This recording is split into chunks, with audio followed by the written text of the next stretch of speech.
السلام علیکم ورحمۃ اللہ وبرکاتہ۔ برادران اسلام، میرے پیارے بزرگوں اور دوستوں، امید ہے کہ آپ تمام حضرات بخیر و عافیت ہوں گے۔ اللہ تعالیٰ آپ کو یوں ہی خوش رکھے، شاد رکھے، آباد رکھے۔ آج آپ لوگوں کے سامنے ایک زبردست عنوان پر، زبردست ٹاپک پر میں بات کرنے کے واسطے حاضر آیا ہوں۔ امید ہے کہ آپ حضرات انشاءاللہ اس کو ضرور سنیں گے، سمجھیں گے اور اس پر انشاءاللہ عمل کریں گے اور ان تمام باتوں کو دوسروں تک پہنچائیں گے۔ اللہ کا شکر ہے کہ اللہ تعالیٰ نے ہمیں مسلمان بنایا، اہل ایمان بنایا، اللہ اس کے رسول کا فرما بردار بنایا اور ہمیں اللہ سے، رسول اللہ سے محبت کرنے والا اور اہل بیت اطہار، صحابہ، تابعین، تبع تابعین، سارے اولیاء اللہ سے عقیدت کرنے والا بنایا۔ تو اس پر ہم اس کا کتنا بھی شکر ادا کریں سو کم ہے۔ تو آج جس عنوان پر انشاءاللہ میں بات کرنے جا رہا ہوں وہ عنوان ہے نماز کا باطنی پہلو، کہ نماز کے متعلق تقریباً الحمدللہ تمام علماء کرام، ذمہ دار حضرات، مفتیان کرام، مقررین بہت پیارے انداز سے بیان کرتے ہیں اور تمام لوگوں کو نماز کی طرف بلانے کی کوشش کرتے ہیں، نماز کی دعوت دیتے ہیں۔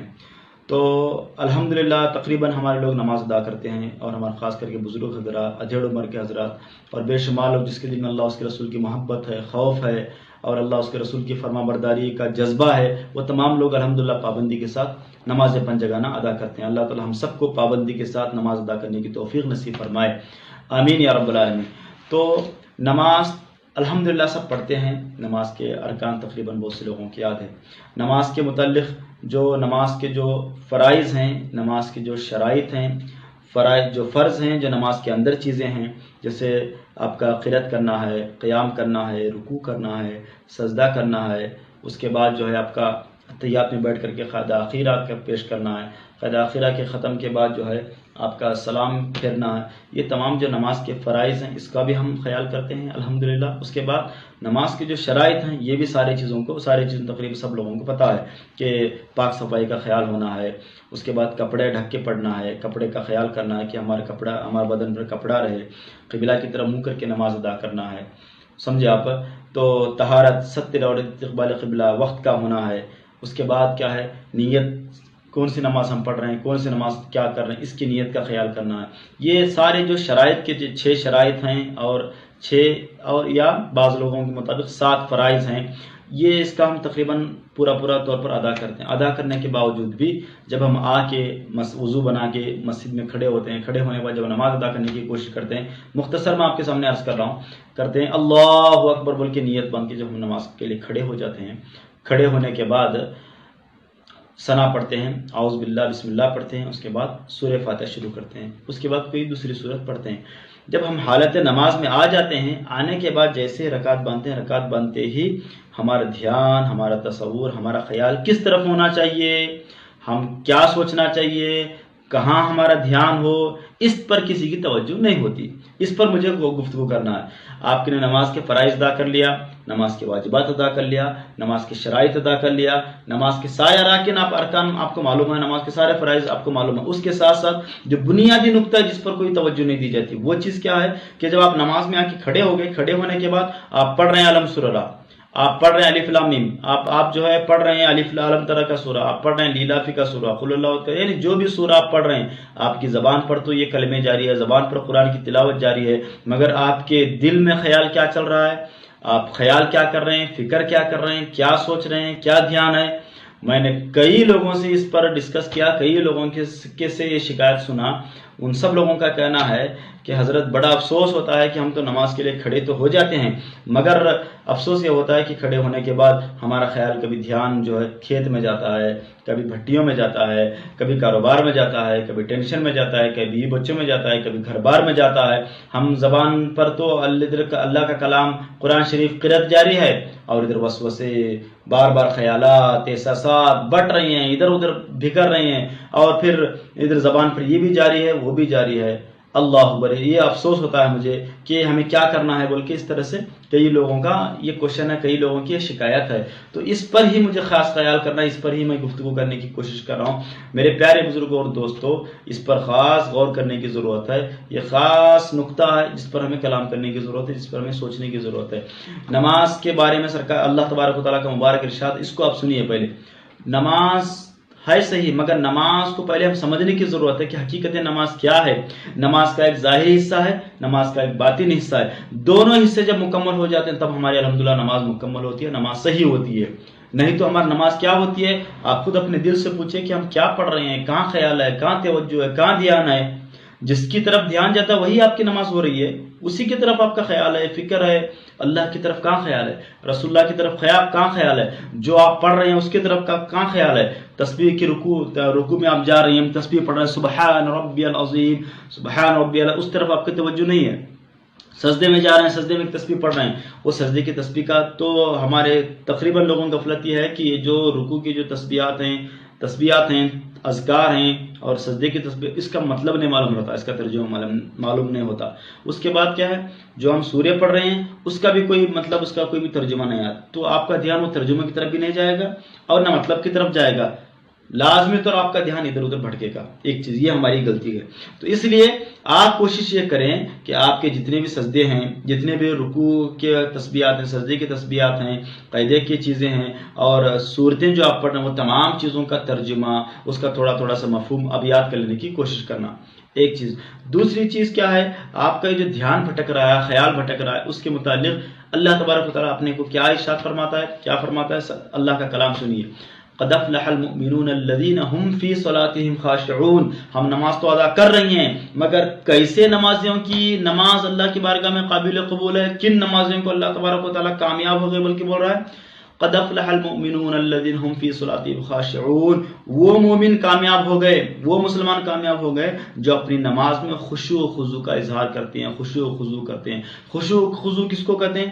دل کے جھکاؤ کا نام، توجہ کے نام، اطمینان کا نام، کہ آپ کا دل بھی مائل ہو، آپ کا قلب بھی مائل ہو، آپ کے جو ہے باطن سارے حصے اللہ کی بارگاہ میں سجدہ ریز ہو جائیں، تو وہ کیفیت جب آپ کی ہوگی تو اس کیفیت والے مومنوں کو یہ کہا جا رہا ہے کہ اے وہ مومن جو اس انداز سے نماز ادا کرتے ہیں، تم کامیاب ہو، ماشاءاللہ۔ تو اس طریقے سے کہا جاتا ہے۔ پھر اس کے بعد جو ہے اب نماز کے متعلق جب ہم نماز کے لیے آتے ہیں تو دھیان ادھر ادھر عجیب و غریب طریقے سے بھٹک جاتا ہے، تو آپ خود بولیے کہ آپ کا دل، آپ کا دھیان، آپ کی تصور، آپ کا فکر، آپ کے جو ہے دماغ ہزاروں طرف چل رہا ہے، صرف آپ کے زبان پر کلمہ ہے، زبان پر تسبیح ہے، زبان پر قرآن کی تلاوت ہے، تو آپ خود بولیے کیا یہ تسبیح، کیا یہ ذکر، کیا یہ فکر، کیا یہ آپ کی قرأت کلام پاک کیا آپ کو کامیاب بنا دے گی؟ کیا آپ جو ہے مکمل آپ کی نماز ہو گئی؟ کیا آپ جو ہے اللہ کی بارگاہ میں آپ کی نماز قابل قبول ہو گئی؟ اس لیے خدا کے واسطے اس پر خاص توجہ کرنے کی ضرورت ہے۔ اس لیے مولانا روم رحمۃ اللہ علیہ، مولانا جلال الدین رومی رحمۃ اللہ مثنوی شریف میں کیا پیارا شعر عرض کرتے ہیں، اللہ اکبر، کیا فرماتے ہیں؟ بر زبان تسبیح و تحلیل و در دل گاؤ خر، کہ زبان پر تو تسبیح و تحلیل ہے اور دل میں گئے کا خیال، ادھر کا خیال، ادھر کا خیال، ایسے وسوسے ہیں۔ تسبیح کے بارے میں آپ بول رہے ہیں صرف، اب ہم تو یہ تسبیح کی جان نماز ادا کر رہے ہیں، نماز ادا کرتے وقت بھی ہمارا دھیان فکر عجیب و غریب طریقے سے رہتا ہے، تو آپ خود اندازہ لگائیے۔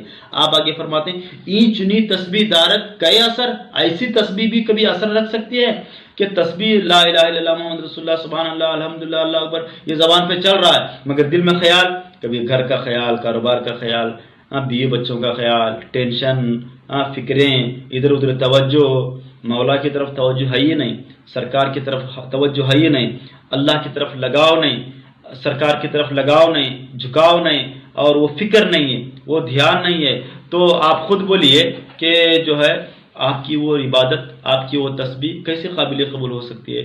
اس لیے شاعر کا ایک شعر مجھے بار بار یاد آتا ہوا، کیا پیارے انداز سے عرض کرتا، وہ سجدہ تو سجدہ ہوا ہی نہیں، سر جھک گیا دل جھکا ہی نہیں، اللہ اکبر۔ تو پھر سجدہ کیسا ہونا چاہیے؟ سجدہ عشق ہو تو عبادت میں مزہ آتا ہے۔ کیا کیسا؟ اس سجدہ عشق ہو تو عبادت میں مزہ آتا ہے، خالی سجدوں میں تو دنیا ہی بھری ہوتی ہے، علامہ اقبال کا ایک شعر ہے۔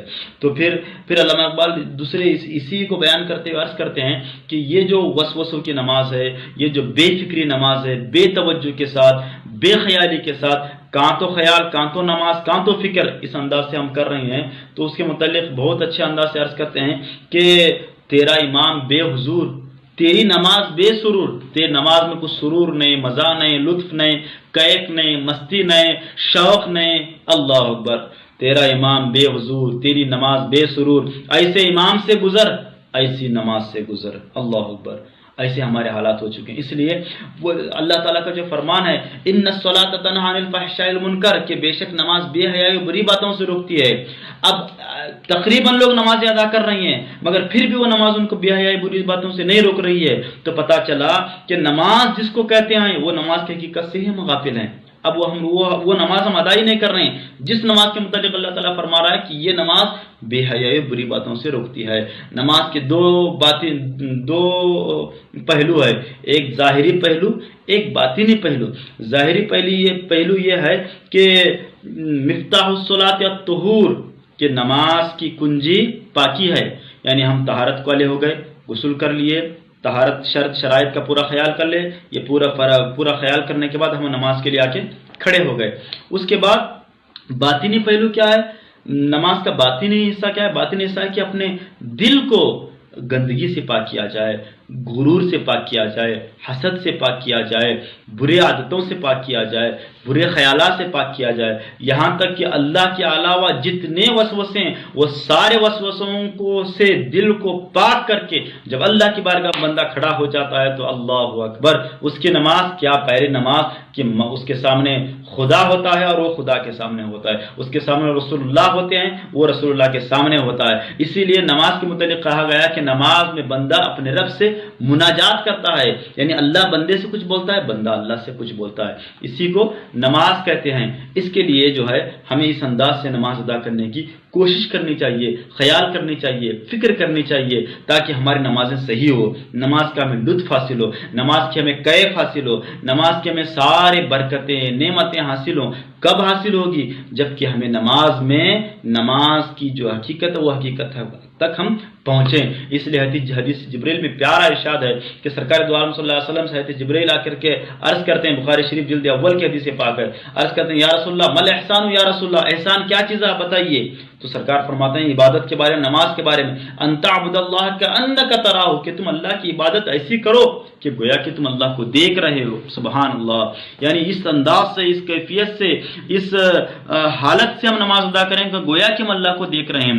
فَإِن لَمْ تَكُنْ تَرَاهُ اچھا ہم ڈائریکٹ اللہ کو نہیں دیکھ سکتے یا اللہ تبارک و تعالیٰ کا ہم دیدار نہیں کر سک رہے، کوئی بات نہیں، مگر ہماری کیفیت، ہمارا طریقہ، ہماری سوچ، ہماری فکر، ہمارا تصور، ہماری توجہ کیسی ہو.